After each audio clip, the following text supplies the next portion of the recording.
인센티브에 관한 심리학적 실험. 우리는 회사에서 인센티브를 제시받기도 하고 아이들에게 인센티브를 제시하기도 합니다. 우리는 아이들에게 우리가 원하는 방향으로 행동을 유도하기 위해 보상을 제공하기를 약속하고 성과가 이루어지면 보상을 줍니다. 심리학자 마크 레퍼와 데이비드 그린이 진행한 과다 정당화 효과를 증명한 연구로 알려져 있어요. 외재적 보상, 즉 인센티브가 어린이들의 내재적 흥미에 어떤 영향을 미치는지 알아보기 위해 레퍼는 그림 그리기 활동을 평소에도 즐겨하는 3세에서 5세 사이의 미취학 아동들에게 세 그룹으로 나누어 실험을 했어요.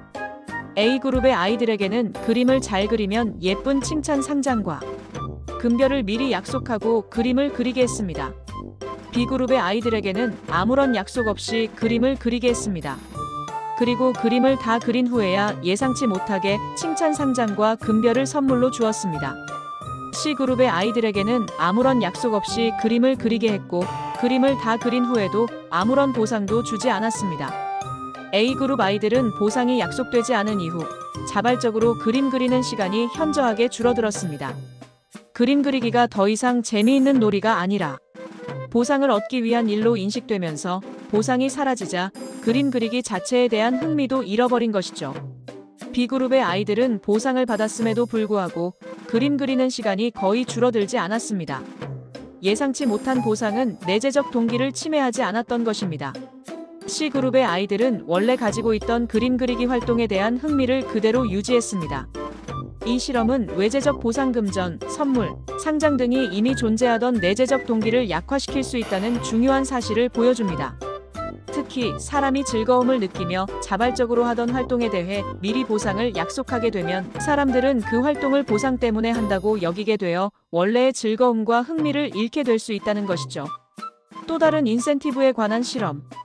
여크스 도슨 법칙 관련 실험. 과도한 인센티브의 부정적 효과. 심리학에는 여크스 도슨 법칙이라는 것이 있습니다. 이는 적절한 수준의 자극이나 동기부여가 성과를 높이지만 그 수준을 넘어서면 오히려 성과가 떨어진다는 것을 설명하는 법칙이에요.